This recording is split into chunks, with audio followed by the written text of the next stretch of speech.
예, 소재의 특성에 대해서 지난 시간에 이어서 다시 이야기를 해보도록 하겠습니다. 지난 시간에 우리 소재의 결정 구조에 대해서 이야기를 했다라고 한다면은 이번에는 소재의 특성 중에 결함, 확산에 대해서 이야기를 해보도록 하겠습니다.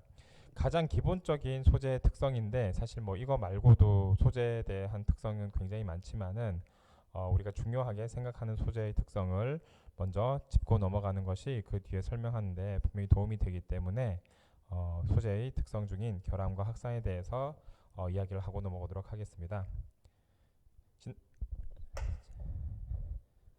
지난번에도 이야기한 것처럼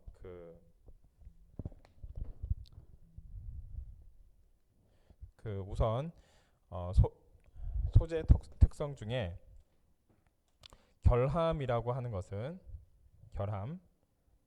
결함이라고 하는 것은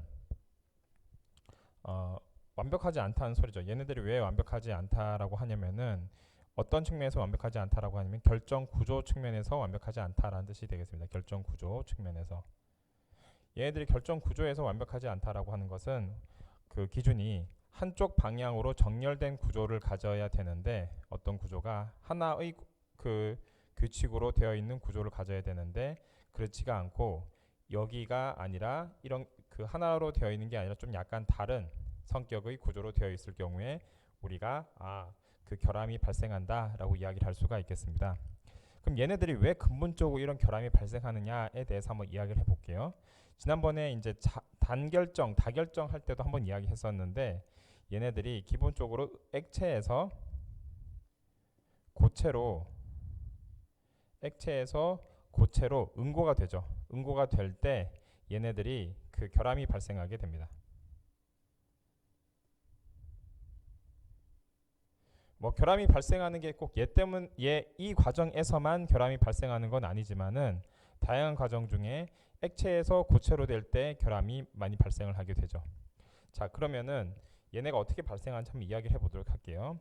먼저 우리가 어떤 액체가 있다. 가장 쉬운 우리가 그거를 한번 예를 들어 볼게요. 소금. 자, 소금이 아니면은 뭐 소금 물도 마찬가지인데 우선 소금이라고 해봅시다. 소금이 이온 상태로 있다. 얘가 별로 좋지가 않습니다. 그냥 그 물이라고 이야기해볼게요. 물. 뭔가 이렇게 설명을 하는데 약간 좀 설명을 한번 해보겠습니다. 여러분이 조금 쉬운 쉽게 이해할 수 있는 주제는 사실은 이제 그런 금속을 직접 이야기하는 게 제일 좋긴 한데 철 같은 걸 이야기하면 좋은데 먼저 좀 간단한 걸 이야기하면서 그 다음에 좀 복잡한 걸 이야기해 볼게요. 물이든 뭐든 마찬가지인데 액체 상태에서 고체 상태로 가기 위해서는 가장 먼저 해야 되는 것이 얘네들이 그 특정 방향으로 정렬이 돼야 됩니다. 왜냐하면은 지난번에도 이야기했듯이 액체 상태와 고체 상태는 얘네의 정렬 수준이 다르다. 예를 들어서 지난번에 이야기했죠. 액체 같은 경우에는 교실에서 사람들이 그나마 그 교실 안에서 이렇게 돌아다니고 있는 상황이다라고 한다면은 고체 상태에는 교실 안에서 의자에 앉아 있는 움직이지 못하는 상태다. 그러니까 의자에 사실 완전히 움직이지 못하는 상태라고 하기는 약간 그런데 왜냐면 그 안에서도 의자 안에서 건들건들 거리잖아요. 약간 딱 그 정도 수준이 고체의 수준이다. 하지만 겉에서 보기에는 얘네들이 뭐 그렇게 큰 변화를 일으키진 않잖아요. 그게 딱 고체 수준이에요.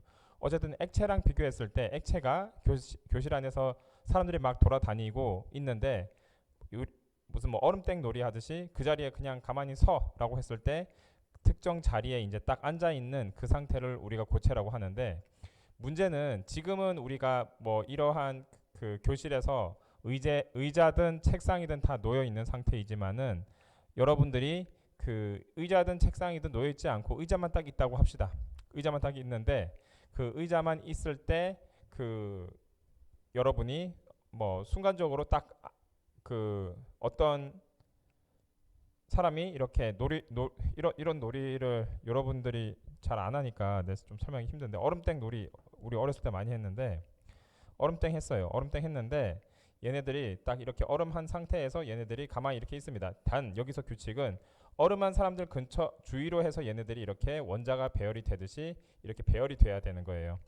그러면은 어쨌든 간에 누가 딱 그 위치를 정하는 사람들이 있죠. 그럼 그 위치를 정하는 사람들을 중심으로 해서 사람들이 모이게 됩니다. 그것을 우리가 뭐라고 이야기하냐면은 핵 뉴클레아이가 형성이 된다라고 이야기를 하고 얘를 우리가 핵상이다라고 표현을 하게 되겠습니다.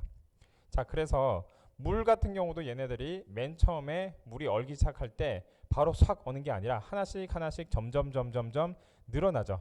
예를 들어서 그 컵에 이제 물을 얼릴 때 얘네들이 가장 얼기 쉬운 데가 어디냐면은 컵 가장자리 부분이죠.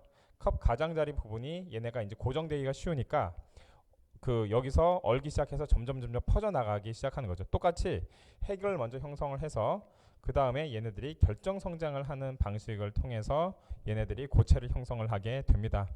그것을 우리가 핵과 액상에서 여전히 이제 결정 성장이라고 하는데, 여기서 그 핵상은 여기 핵이 있고 이제 액상에서 얘네들이 계속 이제 결정 성장을 하는 거예요. 그래서 이러한 상태에서는 그 액체와 고체가 여전히 이제 공존하는 상태가 되는 거죠.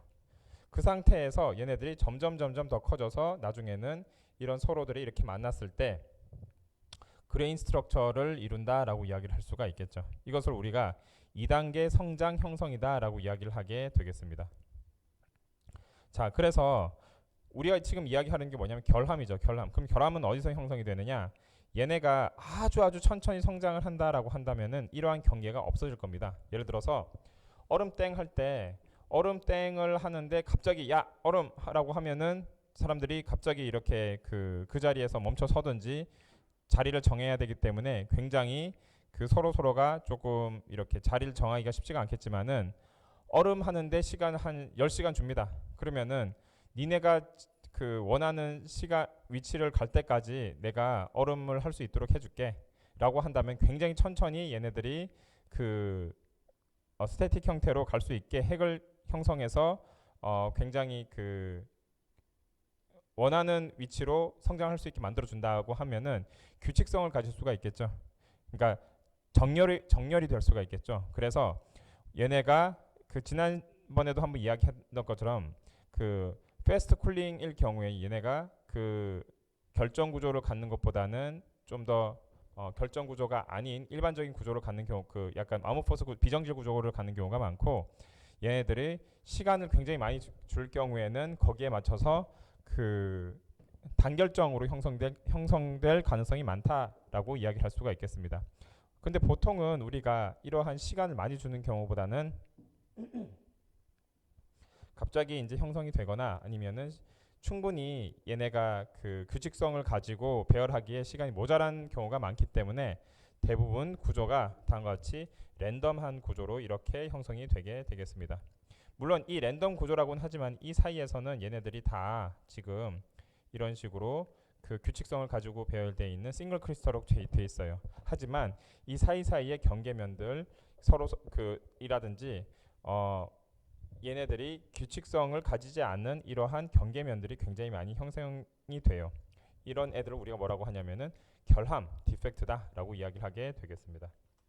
자, 그래서 우리가 이러한 그레인 바운더리가 대표적인 디펙트에 해당이 되는데, 이 경우에는 얘네들이 결정 사이의 영역, 그 다음에 그 예를 들어서 다른 영역으로 전이를 할 경우에 이러한 그 트랜지션이 발생하는 데서 디펙트가 많이 발생을 하게 되고, 이 디펙트는 장점과 단점을 가지게 되는데, 어떤 면에서는 얘네가 그 디펙트를 통해서 이렇게 흘러가는데 일종의 얘네를 이제 크레바스라고 이해를 하면 되는데, 얘네가 이렇게 쭉 빠지게 되는 거여서 이렇게 넘어갈 수가 없게 되겠지만은, 다르게 생각하면 이러한 이런 크레바스처럼 생긴 애들은 다른 애들에 비해서 속박되어 있지 않기 때문에 이 크레바스를 따라서 얘네들이 오히려 그 전도도라든지 이온 전도도 같은 것들이 높게 나타나는 경우가 많게 되겠습니다. 그래서 일종의 그 양면의 날과 같은데 얘네들이 어떨 경우에는 좋게 작용하고 어떨 경우에는 안 좋게 작용할 수도 있습니다. 그러니까 우리가 어떻게 얘네들을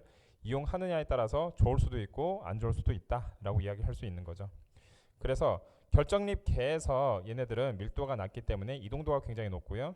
확산이 높고, 그 다음에 여기에서는 보통 얘네들이 이런 식으로 결정이 서로가 이루어져 있다라고 한다면은 이런 부분이 소위 말하는 바운더리에 해당되는 부분이 되겠죠.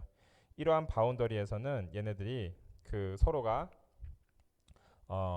뭔가 이렇게 속박되어 있지 않기 때문에 반응성이라든지 확산이 굉장히 빠르게 작용될 수 있겠다. 그 이유는 이 근처에 전자가 굉장히 많이 분포될 수 있는 환경이 형성이 되기 때문에 그렇지 않으면 다른 애들과 지금 결합으로 다 묶여 있을 애들이 여기에 이제 묶여 있지 않기 때문에 이러한 엣지 부분에 얘네들이 특별히 그 디펙트로 형성을 하지만 디펙트인 동시에 얘네들이 굉장히 높은 반응성을 보이는 이러한 바운더리로 형성할 수가 있겠다라고 이해하면 되겠습니다.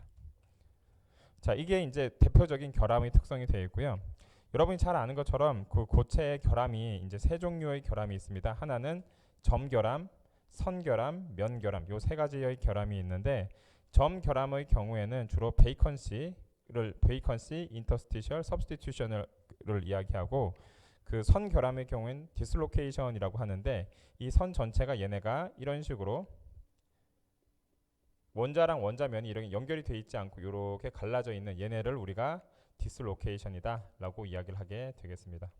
면결함의 경우에는 면 전체가 이런 식으로 얘네들이 그 서로가 디스커넥션이 돼서 다른 데들과 이렇게 결함을 바운더리를 형성하는 것을 우리가 면결함이다 라고 이야기를 하게 되겠습니다. 그래서 크게 우리가 포인트 디펙트랑 라인 디펙트, 에어리럴 디펙트 요 세 가지를 가지고 결함에 대해서 이야기를 해보도록 하겠습니다. 먼저 점결함에 대해서 한번 이야기를 해보겠어요. 점결함의 경우에는 기본적으로 얘네들은 베이컨시가 형성이 되는 게 가장 기본입니다. 그리고 얘네들은 우리가 쉽게 관찰이 되지는 않지만은 각각이 자체 침입이라고 해서 셀프 인터스티셜이라는 것을 만듭니다. 인터스티셜 보세요. 베이컨시는 비어 있는 거고 인터스티셜은 더 들어가 있는 거예요.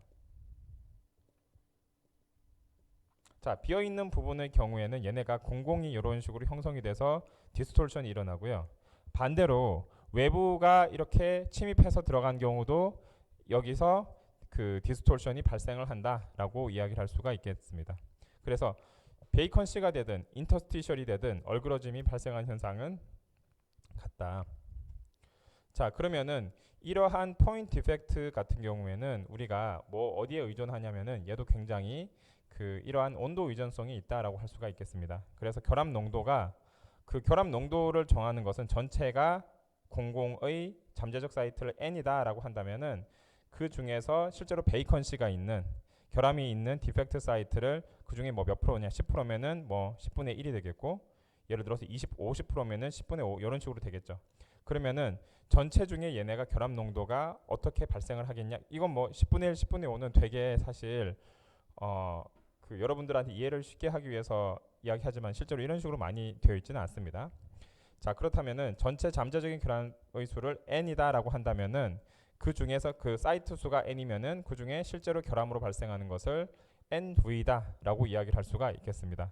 그럼 걔네들은 뭐에 비례하냐라고 한다면은 우리가 그 액티베이션 에너지를 이야기하는 활성화 에너지 그 다음에 온도와 관련된 함수다라고 할 수가 있겠습니다. 그래서 쉽게 말해서 온도가 올라가면 올라갈수록 얘네들의 결함은 더 크게 생성이 된다라고 할 수가 있는 거죠. 그래서 그 요거는 그 여러분들이 화학에서 이야기하는 활성화 에너지와 관련이 있는 함수다라고 이야기할 수가 있겠습니다.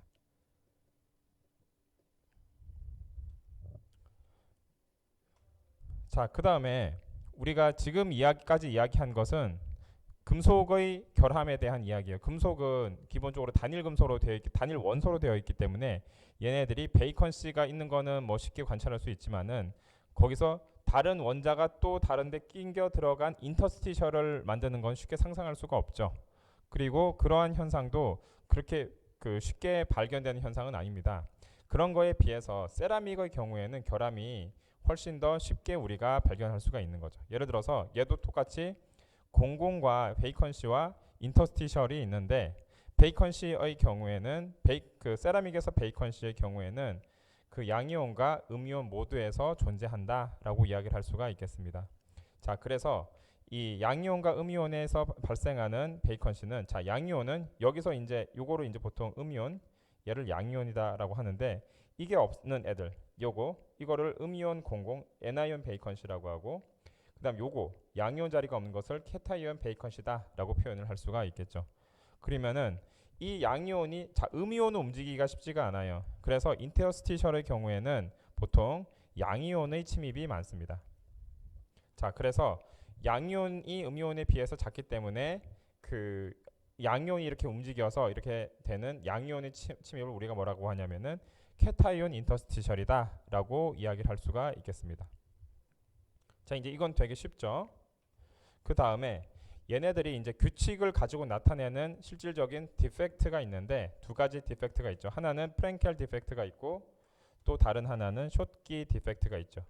프랭켈 디펙트의 경우에는 여러분이 아는 것처럼 그 얘네들이 양이온이 이제 침입이 됐는데 양이온이 원래 어디 있었냐면 여기에 있었어요. 여기에 있는 애가 이렇게 움직여서 여기서는 인터스티셜이 되고 여기서는 베이컨시가 발생되는 이러한 페어를 우리가 프랭켈 디펙트다라고 이야기를 할 수가 있겠죠. 그런데 숏키 디펙트의 경우에는 얘네들이 양이온과 음이온의 짝이 이런 식으로 다 없는 거예요. 자, 여긴 음이온이 원래 있어야 되는데 음이온도 없죠. 양이온이 있어야 되는데 양이온도 없죠. 그러면은 양이온과 음이온이 그 둘 다 없어졌다. 얘를 이제 숏키 디펙트라고 하고 프랭켈 디펙트는 양이온 하나가 움직여서 그 양이온의 공공과 양이온의 인터스티셜이 한꺼번에 같이 생성이 된 것을 우리가 프랭켈 디펙트다라고 이야기를 할 수가 있겠습니다. 얘도 마찬가지로 얘네들이 어디에 관련된 함수냐라고 한다면은 다음과 같이 QD over KT에 관련된 함수다라고 이야기할 수가 있겠죠. 자, 그 다음에 이제 금속의 점 결함에 대해서 한번 이야기를 해보도록 하겠습니다. 자, 우리가 그 금속이라고 이야기할 때 이전에 잠깐 살펴봤던 금속의 경우에는 동질체를 이야기하는 거예요. 원소가 하나인 동질체에서 베이컨시와 그 다음에 인터스티셜이 발생하는 경우를 이야기하는데 지금 금속의 점 결함의 경우에는 원래 금속이 있는데 크게 두 가지 구조가 있습니다. 하나는 치환형 고용체라는 게 있고 침입형 고용체가 있어요. 치환형 고용체와 침입형 고용체는 뭐가 다르냐? 치환형 고용체는 같은 금속끼리 보통 많이 하고요. 침입형 고용체의 경우에는 같은 금속이라기보다는 차이가 나는 원소가 침입. 자, 예를 한번 들어볼게요. 우리가 니켈에 있습니다. 니켈이 이런 식으로 크기가 배열이 되어 있는데 거기에 이 사이에 이런 식으로 그 구리들이 들어있어요. 구리들이 이렇게 들어있어요. 이런 식으로. 이런 애들을 우리가 뭐라고 이야기하냐면은 치환형 고용체다라고 이야기를 할 수가 있겠습니다. 이 치환형 고용체는 사이즈가 구리보다 완전 똑같진 않지만은 그래도 비슷하기 때문에 얘네들은 기존에 있는 니켈의 위치를 대체를 할 수가 있죠. 이런 애들을 우리가 substitution을 치환을 했다라고 해서 solid solution이다라고 이야기합니다. 여기서 solid solution이라고 이야기하는데 여러분 전에 한번 이야기를 했는지 내가 좀 감이 안 오는데 솔루션과 뭐 얼로이 이런 것들을 이제 구분을 할 때가 있어요. 그런데 보통 사람들이 얼로이는 고체에서 쓰고 솔루션은 뭐 액체에서 쓴다 이런 식으로 관념이 있는데 실제로는 고체에서도 고용체라고 하는 솔리드 솔루션이란 말을 굉장히 많이 씁니다. 그래서 이런 식으로 얘네들이 그 서로가 섞여 있는 상태를 균일하게 섞여 있는 상태를 우리가 솔루션, 솔리드 특히 이제 고체에서는 솔리드 솔루션이다라고 이야기를 하게 되겠습니다. 이런 경우에 얘네들이 기존에 있던 여기에 위치되어야 할 그 구리 대신에 그 비슷한 크기의 그러니까 니켈 대신에 구리들이 이런 식으로 침입해서 이 자리를 차지하고 있는 것들을 우리가 치환해서 차지한다라고 해가지고 치환형 고용체라고 하고 그 또 다른 형태로서 그 철이 있죠. 철이 있으면은 철에 그 얘네들이 고용체를 형성을 하는 경우가 있는데 이거는 철에다가 뭐가 들어가 있냐면은 탄소가 들어가 있는 형태예요. 철에 탄소가 들어가 있는 형태입니다. 자, 철에 탄소가 들어가 있으면은 이 철은 사이즈가 크고 탄소는 사이즈가 작죠. 그러다 보니까 작은 탄소가 큰 철 사이에 이런 식으로 침입해 있는 침입형 고용체를 이루고 있다라고 할 수가 있겠습니다. 그러면은 얘네들의 경우에는 이 사이즈가 작은 탄소가 이 사이사이에 끼어 있으면서 원래 있는 철의 성질을 바꿀 수가 있겠습니다. 그래서 보통 탄소가 원래 안 들어가 있는데 들어가 있으면 어떻게 되겠어요? 단단해지겠죠. 그렇기 때문에 보통 그 강의 경우에는 철에다가 탄소를 더해서 표면을 하드니스를 높이는 방향으로서 우리가 탄소를 많이 넣게 되겠다. 이게 바로 침입형 고용체로서 그 탄소강, 그러니까 철강의 경우에 해당이 되겠습니다. 그리고 요거는 좀 더 복잡하기도 하고 굉장히 새로운 형태인데, B가 A에 들어있는 고용체의 새로운 형상의 입자가 삽입되어 있는 거죠. 예를 들어서 여기서 보세요. 얘네가 니켈이라고 하고 얘네가 그냥 구리라고 합시다. 뭐 이런 형태가 되고 안 되고는 그 다음에 생각하고, 그런데 요것만 봐서는 그냥 솔리드 솔루션인데 여기서 한번 보세요. 얘는 굉장히 규칙적으로 얘네가 이렇게 배열이 돼 있죠. 그래서 불규칙적으로 그냥 랜덤하게 섞여 있는 애들과 다른 형태로 여기서 이제 우리가 관찰을 할 수가 있는데, 얘네들을 우리가 뭐라고 하냐면은 2차상이다 라고 이야기를 할 수가 있겠습니다. 얘네가 이제 반드시 규칙적으로 이루어졌느냐, 그거는 딱히 중요하지가 않아요. 중요한 거는 얘네들이 그 조성과 구조가 다르다. 얘는 뭐 1대1로 되어 있는데, 예를 들어서 원래 있는 매트릭스는 1대1로 되어 있는데 얘는 뭐 1대2로 되어 있다. 예를 들어서 그럼 얘네들도 조성이 다르고 그 안에 이제 구조가 다른 게 형성이 될 수가 있죠. 그런 것들을 우리가 2차상 입자가 이 안에 형성이 돼 있다라고 이야기를 할 수가 있겠습니다. 그래서 금속의 점 결함이 이전에서 했던 거는 같은 금속끼리의 점 결함에 대해서 이야기했다라고 한다면은 요거는 다른 금속이 들어가서 다른 또 케타이온이 들어가서 형성된 고용체에 대해서 얘네들 구조가 어떻게 다른지, 그 다음에 어떤 형태로 그 고용체가 형성이 되는지에 대해서 잠깐 그러면서 이제 결함을 형성이 한지에 대해서 우리가 잠깐 알아봤죠. 그 다음에 치환형 고용체를 형성을 하는 거에 대해서 조금 더 이야기를 해볼게요. 우리가 치환형 고용체의 경우에는 얘네가 그 사이즈가 기본적으로 비슷한 애들이 많습니다. 크기의 그 원자끼리의 결합입니다. 그러니까 결합이라기보다는 이제 끼리의 고용체 형성.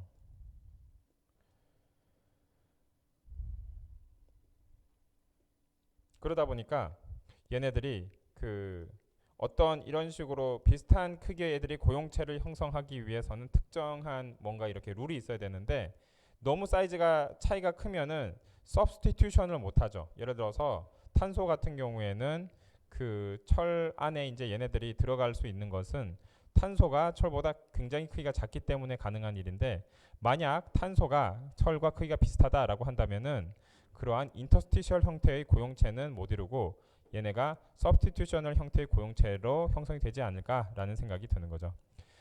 뭐 되고 안 되고는 그 다음 얘기긴 하지만 우선 그렇고요.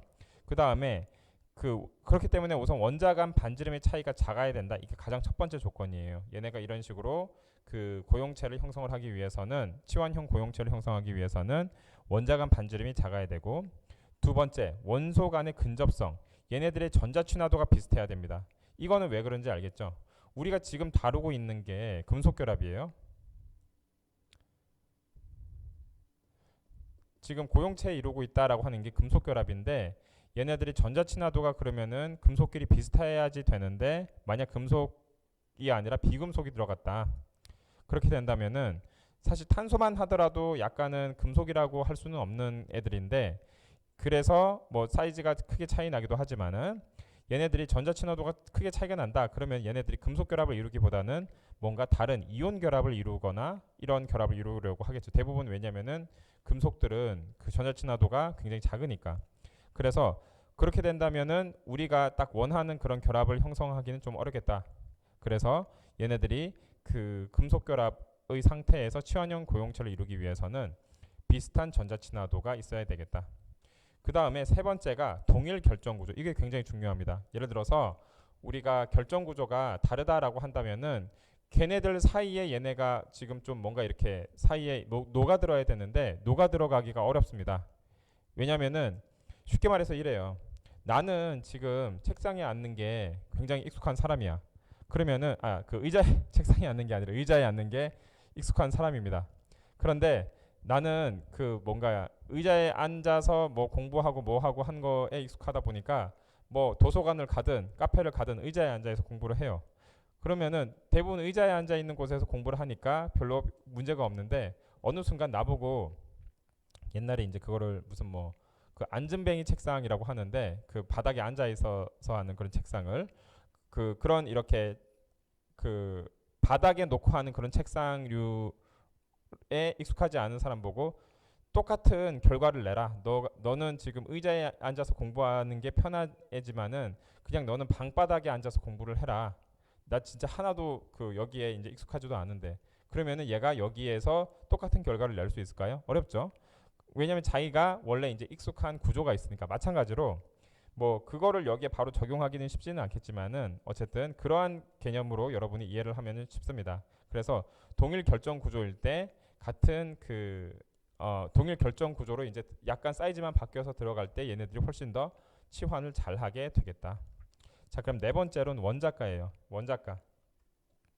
밸런스인데 얘네가 이 밸런스는 어찌 보면은 지금 그 전자친화도랑도 비슷한 얘기를 하고 있는 거가 있을 수 있는데 낮은 그 로어 밸런스가 금속 대비 높은 밸런스 금속을 녹이는 경향이 있기 때문에 밸런스가 비슷한 애들끼리 만나는 게 좋겠다.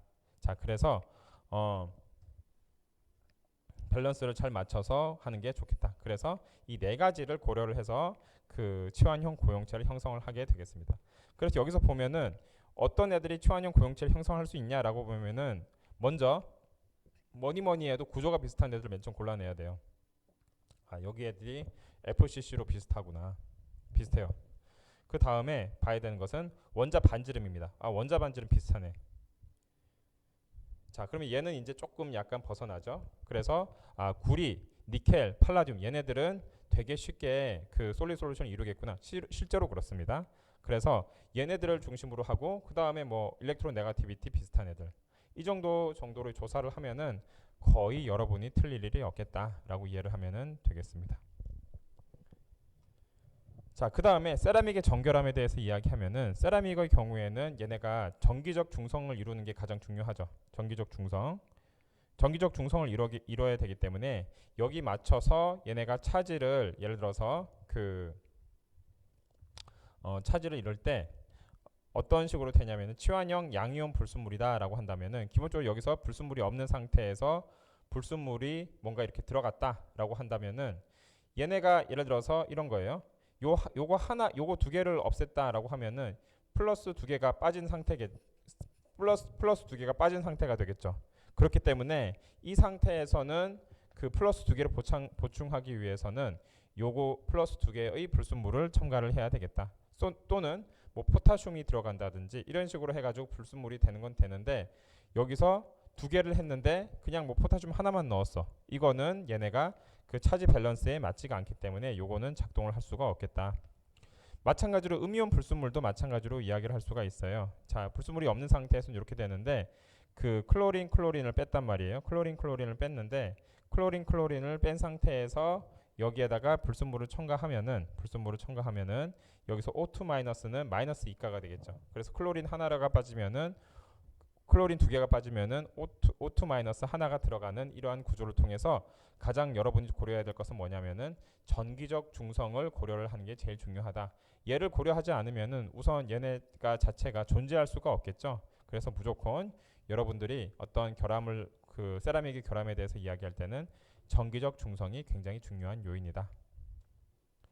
그 다음에 고분자의 결함에 대해서 이야기를 해보도록 할게요. 자, 고분자의 경우에는 얘네들이 그 결함이라고 이야기하기에는 조금 너무너무나 많은 그 베이컨씨가 원래 가지고 있는 애들이에요. 그렇기 때문에 보통 고분자의 결함은 얘네들이 결정 구조를 가지고 있을 때 이야기를 많이 합니다. 결정 구조를 가지고 있을 때. 지금 고분자가 결정이 된 요건 상태예요. 이런 식으로 해서 일정하게 배열이 된 상태예요. 그러면은 이 상태에서 얘네들이 어떤 경우에는 이런 식으로 쪼글쪼글하게 된 경우도 있고 뭐 댕글링이 된 경우도 있고 이런 식으로 끊어진 경우도 있고 임퓨리티가 들어간 경우도 있고 굉장히 다양한 그 점 결함이 이제 발생을 하기 때문에 고분자의 점 결함은 사실은 조금 더 복잡하다라고 이야기를 할 수가 있어요. 하지만 그럼에도 불구하고 고분자의 점 결함을 굉장히 우리가 연구를 하게 되면은 이 결함에 의해서 뭐가 발생할 수 있냐면은 이 디펙트가 대부분 그 특별히 결정성 고분자의 경우에는 굉장히 튼튼해진 경우가 많은데 예를 들어서 내화학성이라든지 아니면은 그런 기계적 강도가 커진 경우가 많은데 여기에 있는 임퓨리티 또는 베이컨시 부분에서 뭐가 당할 수 있냐면은 외부에 의한 어택을 당할 수 있는 사이트가 됩니다. 당연하겠죠. 거기만 비어 있으니까. 그래서 예를 들어서 이제 뭐 코카콜라 병 뭐 이런 것들은 대부분 연신 같은 거를 해서 길게 늘려서 얘네들을 그 결정화를 시키는데, 결정화를 시킨 뒤에 어떤 테스트를 하냐면은 그 엔바이러멘탈 스트레스 크래킹 테스트라고 해가지고 환경 테스트를 합니다. 자, 환경 테스트를 했을 경우에 얘네들이 그 얼마만큼 외부 환경에 대해서 내화학성이 있느냐 하는 것을 테스트하는데, 그러한 경우에 얘네가 침투가 되는, 임핀징이 되는 부분이 대부분 이러한 고분자에서의 디펙트에 해당이 되겠다라고 할 수가 있는 거죠. 그래서 고분자의 디펙트는 실질적으로 그 결정성 고분자의 디펙트를 의미를 하고, 그 다음에 그냥 일반 고분자, 아모포스 고분자는 원체 그냥 얘네들이 그 아모포스에서 비정질이기 때문에 구멍이 많은 상태여서 그냥 그쪽으로 먼저 들어가게 됩니다. 그런데 결정질 고분자의 경우에는 여기서 이제 촘촘하게 얘네들이 배열이 되어 있기 때문에 좀 더 그 고분자의 그 디펙트에 대해서 사람들이 더 많은 관심을 가지게 되고, 이러한 디펙트를 효율적으로 제거를 하거나 아니면은 컨트롤할 경우엔 훨씬 더 튼튼한, 훨씬 더 물성이 좋은 고분자를 만들 수가 있겠다. 플라스틱을 만들 수가 있겠다. 자, 그 다음에 선결함인데요. 선결함의 경우에는 크게 디슬로케이션이라고 합니다. 이 디슬로케이션은 뭐냐면은 얘네가 그 앞에서도 잠깐 이야기한 것처럼 원자가 이렇게 배열이 되어 있으면은 원자와 원자 배열이 원래는 이렇게 이제 일정하게 되어야 되는 게 있는데, 요게 이렇게 틀어진 거예요. 어떤 이유를 통해서 얘네가 이 선에서부터 요 선까지 완전히 이렇게 틀어진 거예요. 이게 이렇게 되어야 한 애들이 이런 식으로 배열이 되어야 한 애들이 그렇게 되어 있지 않고 틀어져서 요렇게 이런 식으로 틀어진 것을 우리가 디슬로케이션이다 합니다. 그러면은 이렇게 틀어진 애들의 경우에는 영구적으로 슬립이 발생을 하기 때문에 얘네들이 나중에 이제 우리가 그 기계적 변형에 대해서 배울 기회가 있으면은 기계적 변형에서 이야기하는 플라스틱 디포메이션의 원인이 된다라고 할 수가 있겠습니다. 그래서 플라스틱 디포메이션의 원인이 그 여기서 있는 전위에서 발생한다라고 이해를 하면 되겠고요. 그 전위가 크게 이제 두 가지가 있고, 요거가 이제 결합된 게 있는데, 하나는 엣지 디슬로케이션이라고 해가지고 결정 구조에서 들어가서 얘네가 그 전위선이라는 게 있죠. 거기에 그 얘네들이 수직으로 되어 있는 애들. 그 다음에 스크류는 얘네들이 이제 전단 변형. 요거는 사실 약간 그 조금 복잡한 얘기인데, 쉽게 말해서 지우개를 이런 식으로 원래 이렇게 되어 있는 지우개를 밀어가지고 이렇게 만드는 얘를 우리가 그 전단 쉬어 스트레스라고 하는데, 이 전단 변형으로 해서 그 얘네가 디포메이션이 발생을 했을 때 기인한 나선형 경사를 우리가 그 스크류 디슬로케이션이다라고 하게 됩니다. 그래서 이러한 엣지 로케이션이든 스크류 디슬로케이션이든 둘 다 합친 거든지 간에 이러한 것들이 그 디펙트 그 일종의 쭉 선으로 얘네들이 계속 그 위와 아래의 원자의 얼라인먼트가 달라지기 때문에 발생하는 디슬로케이션이 큰 패턴이다라고 이해를 하면은 되겠습니다. 그래서 실제로도 다음과 같은 그림에서 얘네들이 크게 이쪽 방향에서 다 이렇게 틀어졌구나라는 것을 알 수가 있을 거예요. 그리고 이러한 전위의 경우에는 우리가 그 얘네들이 이 전위 면에 따라서 튼튼한 부분, 튼튼하지 않은 부분 이런 식으로 결정이 되고, 얘네들이 어떠한 그 구조를 갖느냐, FCC 구조를 갖느냐 또는 HCP 구조를 갖느냐에 따라서도 얘네들이 그 어느 부분에서 뭐 디슬로케이션이 잘 발생하느냐가 결정이 된다라고 할 수가 있겠습니다. 그래서 물집면과 방향을 선호를 하고, 얘네들이 예를 들어서 면심 입방 구조, 그다음 육방 밀집 구조, 채심 입방 구조의 경우에는 밀집면과 방향, 그 다음에 하나의 면과 방향, 그 이러한 것들이 그 어느 정도 정해져 있다. 그러니까 끊어지는 디슬로케이션 부분이 어느 정도 그 정해져 있다라고 할 수가 있겠습니다. 그래서 그 FCC와 HCP의 경우에는 얘네들이 쉽게 그 방향에서 전위가 발생을 하지만은 BCC의 경우에는 그렇지 않다라는 것을 알 수가 있어요. 그래서 여기서도 보면은 인장 테스트라는 게 있는데, 그 방향에 따라서 이쪽의 방향에 따라서 이런 식으로 끊어지는 것들은 보통 우리가 취성이라고 하는데, 이쪽에서 딱딱하게 원래는 이렇게 그 움직임이 별로 없이 탕 끊어지는 것을 우리가 취성 그 변형이라고 하는데, 이걸 브리틀하다라고 하고 얘네가 이제 그 딱 끊어지는 거 파단 취성 파단이라고 하는데 파단 발생의 형태가 이런 식으로 딱딱하게 끊어지는 거 또는 이런 식으로 길게 늘어져서 끊어지는 거 이런 것들이 얘네들의 그 소위 말하는 결정면에 의해서 결정이 된다라고 이해를 할 수가 있겠습니다. 자, 그 다음에 면 결함의 경우에는 그 우리가 초반에도 이야기한 것처럼 얘네들이 촉매 같은 부분이나 아니면 다른 그 전기 전자에서도 뭐 적용이 될 수 있을 거라고 생각을 하는데 표면에 얘네가 반응을 하기 위해서는 그 사이트가 필요합니다. 어떤 사이트가 필요하냐면은 전자가 많은 사이트가 필요해요. 그런데 대부분 이러한 면들은 서로가 결합으로 되어 있기 때문에 전자가 많기가 어려워요. 그런데 이쪽 소위 말하는 크레바스 딱 이렇게 낭떠러지 같은 거 그 다음에 킹크 튀어나온 부분, 그 다음에 스텝 부분, 그 다음에 이런 식으로 대부분 뭔가 이렇게 튀어나온 놈들이 어찌 보면은 반응성이 훨씬 더 좋다라고 이야기를 할 수가 있겠고요. 이러한 활성화 사이트를 일부러 만들어주기 위해서 결함을 특히 이제 촉매에서는 많이 만들어줘서 이러한 활성화 사이트를 그 만들어줘가지고 그 소위 말하는 그 촉매 특성을 더 향상시킬 수 있겠다라는 게 많은 촉매를 만드는 사람들의 어프로치가 되겠습니다. 자, 우선 여기까지 이제 결함까지 해서 결함과 재료의 특성까지 이야기해서 정리를 하고 잠깐 쉬었다가 그 확산에 대해서 이야기를 해보도록 하겠습니다.